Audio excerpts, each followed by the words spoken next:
అందరికీ నమస్కారం అండి. నా పేరు ఎన్ హేమంత్ బాబు, సెకండరీ గ్రేడ్ టీచర్గా పనిచేస్తున్నాను. ఇటీవల నేను మా ప్రభుత్వ పాఠశాలలో పిల్లల్ని చేర్పించాలంటూ ఒక ఎన్రోల్మెంట్ డ్రైవ్ వీడియోను సోషల్ మీడియాలో షేర్ చేశాను. దానికి చాలామంది కింద కామెంట్స్ మొదట మీ పిల్లల్ని ప్రభుత్వ పాఠశాల చేర్పించి తర్వాత చెప్పండి అని చెప్పి కామెంట్ చేశారు. నాకు ఇంకా పెళ్లి కాలేదండి, కానీ మా ఫ్యామిలీలో మా సిస్టర్ 2014 డిఎస్సిలో సెలెక్ట్ అయ్యి 10 సంవత్సరాలుగా టీచర్గా పనిచేస్తున్నారు. అలాగే మా బావగారు కూడా స్టేట్ బ్యాంక్ ఆఫ్ ఇండియాలో సీనియర్ అసోసియేట్గా పనిచేస్తున్నారు. వాళ్ళకి లక్షల పోసి కార్పొరేట్ స్కూల్లో చదివించే కెపాసిటీ ఉన్నా కూడా మా అల్లుడిని వాళ్ళ కొడుకుని మా అక్క పనిచేసే పాఠశాలలోనే చేర్పించాలని డిసైడ్ అయ్యాము. ఏదో మీరు కామెంట్ చేశారన్న ఉద్దేశంతో మేము చేర్పించడం లేదండి. మేము ఎప్పుడో డిసైడ్ అయిపోయాము, కానీ వాళ్ళకి 5 years కంప్లీట్ అయ్యి ఇప్పుడు 6 years పడినాయి కాబట్టి ఫస్ట్ క్లాస్లో మా అక్క పనిచేసే పాఠశాలలోనే జాయిన్ చేస్తున్నాము.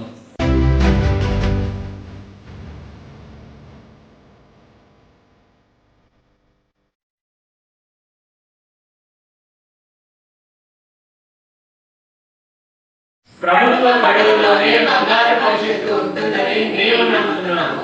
మరి మీరు